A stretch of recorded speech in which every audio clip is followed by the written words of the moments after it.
श्री सीतारामचंद्राभ्यां नमः। श्रीमद् वाल्मीकि रामायण बालकांडम षट्त्रिंशः सर्गः श्लोक 19 से 27 तक।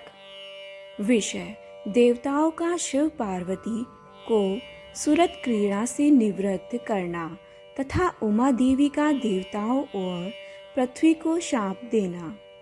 यतो महातेजः कार्तिकेयो अग्नि संभव अथो माम च शिवं चैव देवः स ऋषिगणास्तथा पूज्यमासुरत्यर्थं सुप्रीतमनसस्तदा। अर्थात उसी वन में अग्नि जनित महातेजस्वी कार्तिकेय का प्रादुर्भाव हुआ।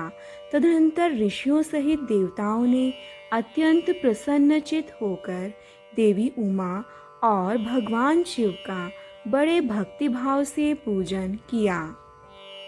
अथ शैलसुताराम त्रिदशानीदं ब्रवीत समन्युर्शपथ सर्वान् क्रोध संरक्त लोचना। अर्थात श्री राम इसके बाद गिरिराज नंदिनी उमा के नेत्र क्रोध से लाल हो गए। उन्होंने समस्त देवताओं को रोषपूर्वक शाप दे दिया। वे बोली, यस्मान्निवारिता चाहं संगता पुत्र काम्यया अपत्यं स्वेषु दारेषु न उत्पादयितुमर्हत् अद्य प्रभृति युष्माकं प्रजः सन्तु पत्न्यः। अर्थात देवताओं, मैंने पुत्र प्राप्ति की इच्छा से पति के साथ समागम किया था, परंतु तुमने मुझे रोक दिया। अतः अब तुम लोग भी अपनी पत्नियों से संतान उत्पन्न करने योग्य नहीं रह जाओगे। आज से तुम्हारी पत्नियां संतान उत्पादन नहीं कर सकेंगी, संतानहीन हो जाएंगी। एवमुक्त्वासुरान् सर्वान् शशाप पृथ्वीमपि अवनेनैकरूपा त्वं ब्रह्मभार्या भविष्यसि। अर्थात सब देवताओं से ऐसा कहकर उमा देवी ने पृथ्वी को भी शाप दिया, भूमे तेरा एक रूप नहीं रह जाएगा, तो बहुतों की भार्या होगी। न च पुत्र कृतां प्रीति मत क्रोध कलुषी कृता प्राप्यस्यसि त्वं स दुर्मेधो मम पुत्र मनीच्छति। अर्थात खोटी बुद्धि वाली पृथ्वी, तू चाहती थी कि मेरे पुत्र न हो, अतः मेरे क्रोध से कलुषित होकर तू भी पुत्र जनित सुख या प्रसन्नता का अनुभव न कर सकेगी।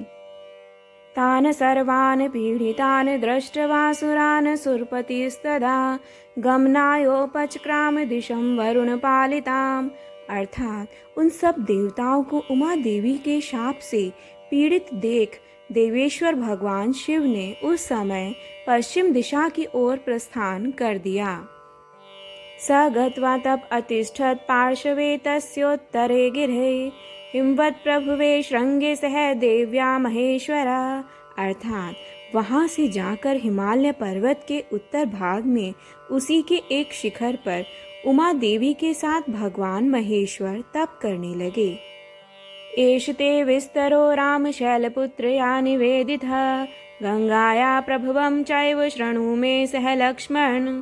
अर्थात लक्ष्मण सहित श्री राम, यह मैंने तुम्हें गिरिराज हिमवान की छोटी पुत्री उमा देवी का विस्तृत वृतांत बताया है। अब मुझसे गंगा के प्रादुर्भाव की कथा सुनो। इत्यार्षे श्रीमद् रामायणे वाल्मीकि आदि काव्ये बालकांडे षट्त्रिंशः सर्गः। अर्थात इस प्रकार श्री वाल्मीकि निर्मित आर्ष रामायण आदि काव्य के बालकांड में 36वां सर्ग पूरा हुआ। जय जय राम सीता राम।